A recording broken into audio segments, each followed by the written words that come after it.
আর মাত্র কয়েকদিন গরমের ছুটি পড়বে স্কুলে, দিন কি আরও বাড়লো? প্রকাশ্যে এলো নয়া আপডেট। নমস্কার বন্ধুরা, আজকের নতুন ভিডিওর সঙ্গে আপনাদের প্রত্যেককে আমাদের ইউটিউব চ্যানেলে স্বাগত জানাই। চৈত্রের শেষবেলায় খেল দেখিয়েছে গরম।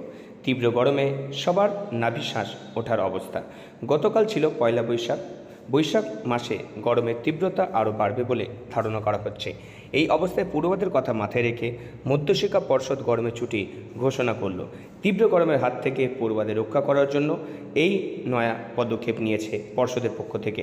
বর্তমানে রাজ্যের বিভিন্ন জায়গায় সর্বোচ্চ তাপমাত্রা 37 ডিগ্রি সেলসিয়াসের কাছাকাছি রয়েছে, আর কিছুদিনের মধ্যে পারদ ছুঁতে পারে 40 ডিগ্রি সেলসিয়াসের ঘর। এই অবস্থায় পড়ুয়াদের যাতে অসুবিধা না হয় সেই কথায় মাথায় রেখে মধ্যশিক্ষা পর্ষদের বিজ্ঞপ্তি অনুযায়ী রাজ্যের স্কুলগুলিতে গরমের ছুটি পড়তে চলেছে আগামী 6 মে থেকে। মনে রাখবেন বন্ধুরা, আগামী 6 মে থেকে কিন্তু স্কুলগুলিতে গরমের ছুটি পড়বে। মে মাসের 9 তারিখ থেকে এই ছুটি দেওয়ার কথা থাকলেও পড়ুয়াদের কথা ভেবে কিছুটা এগিয়ে আনা হয়েছে ছুটি। জানা যাচ্ছে মাধ্যমিক স্কুলগুলিতে একটানা ছুটি থাকবে। নির্দেশ দিয়ে বলা হয়েছে গরমের ছুটি পড়ার আগে প্রত্যেকটি স্কুলকে শেষ করতে হবে ফর্মেটিভ এক্সাম। গরমের ছুটির পর স্কুল খুলবে 2রা জানুয়ারি।